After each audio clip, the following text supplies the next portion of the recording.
Hi, welcome back to Bookmarks, the Halloween edition. And I'm going to go into another knock-knock joke right away. So, knock-knock. Who's there? Ben. Ben who? Been waiting for this Halloween episode all year, and it's finally here. And today we also have with us Elise and Melissa and Mackenzie. Welcome to the show. Thanks for bringing in your books. And we'll start with Elise. Now, Elise has brought in a book called Witch Mama.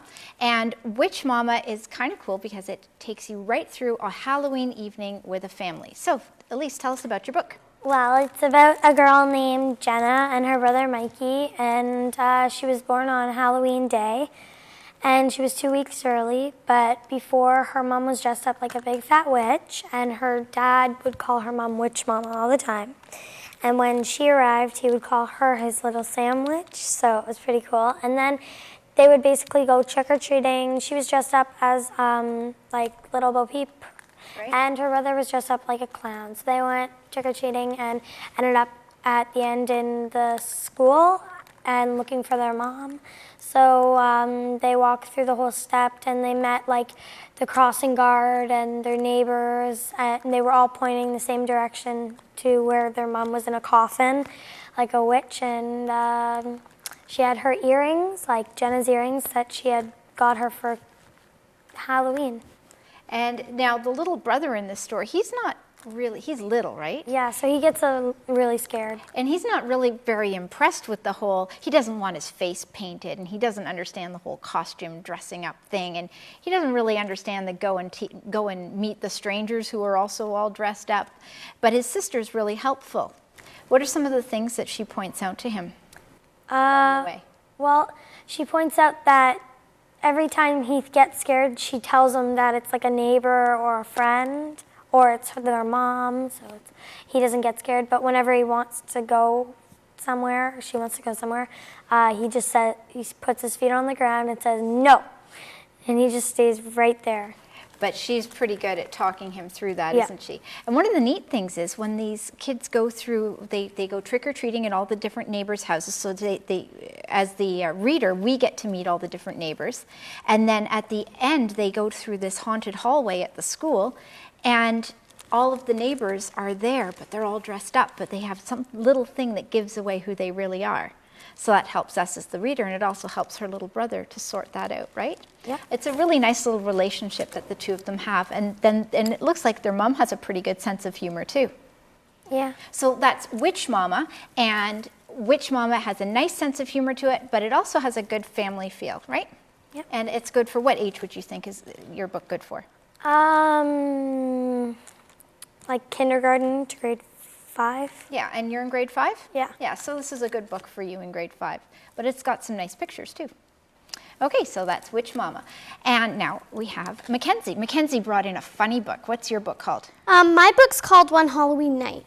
And what happens one Halloween night? Well, it starts off when 3 kids are walking home from school on Halloween night, and a black cat crosses their path, and Wendell, one of the boys, bends down to pet it, and Floyd tells him not to because he's really superstitious and he thinks that they're going to have bad luck if he does this. Do they have bad luck? Mm-hmm. Tell us about the bad luck. Okay, well, Wendell, he wants to be a mad scientist for Halloween, but it turns out that his mad scientist lab coat comes out pink from the wash. Ooh, that's not very impressive. Floyd has to take his little sister out trick-or-treating, and he's trying to be a scary pirate, but it's not really going to work while he's taking his little sister, who's being a bunny rabbit, for Halloween out. Oh, a pirate with his little pet bunny rabbit in tow. Yeah, not quite as scary as he wants. And what about the last girl? Okay, there's Mona, and she I don't know what she wanted to be, but she didn't want to be a fairy princess, and her mom's making her be a fairy princess. Yeah. I know I have a daughter who wouldn't much want to be a fairy princess. That would pretty much destroy her Halloween. So they all set out in these costumes and accompanying little children, feeling as though their Halloween isn't going to work out. Well, what happens to them along the way? Well, they're trick-or-treating, and at first they start getting candy, but it's really gross candy. Oh. It's like broccoli stuff and sardines. And then some bullies that make fun of them at school start following them and calling them names. And they're all dressed up as witches, right? Witches, yeah.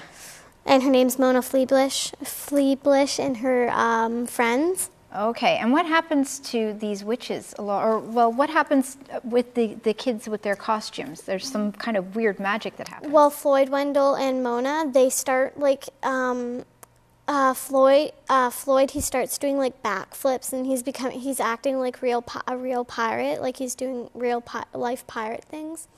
And there's a part where Wendell makes them all invisible. With his mad scientist magic kit. Potions. And at the end, Mona turns Leona Fleeblish and her friends all into frogs. Yeah, with her magic wand. Suddenly, all these strange parts to their costume actually work for them. So we get a little bit of Halloween magic. And at the end, what happens to the kids? Well, they go home and all their candy is back to normal, to real candy. And Leona Fleeblish still stays a frog for a long time, but she eventually goes back to normal. Yeah, eventually she they turn out having a good Halloween. Sounds like a really neat Halloween. It's almost a kind of dreamy that way, isn't it? It's sort of the perfect Halloween. Starts off badly, but actually turns into quite an adventure. So that is One Halloween Night by Mark Teague. Thanks for bringing that in, Mackenzie. And our final book is called Pumpkin Light. Pumpkin Light. Melissa has brought in Pumpkin Light. Now, this is a little different because it doesn't have that kind of funny family feel to it, does it? What's Pumpkin Light about? Pumpkin Light is about a little boy, and every Halloween he doesn't dress up. He usually he goes to town and he'll draw pictures of pumpkins all day long. And the jack-o'-lanterns that people have done, right? Yeah. And then his parents always want him back at a certain time, but one Halloween he got back like at midnight, so his parents got really mad, and they said that he wasn't allowed to eat pumpkin pie and hang up his drawings that he did every year, so he had to go straight to bed. And he had a dream about all these pumpkins floating into the barn loft, and then he found himself on the top of the barn, so he climbed down and he went to go get a He was really hungry, so he stole the pumpkin pie that his mom set on the counter, and then he ran outside and hid behind the corn stalks, and he met this ancient scarecrow, and the scarecrow said every night he'll guard a pumpkin, and he will turn into a dog.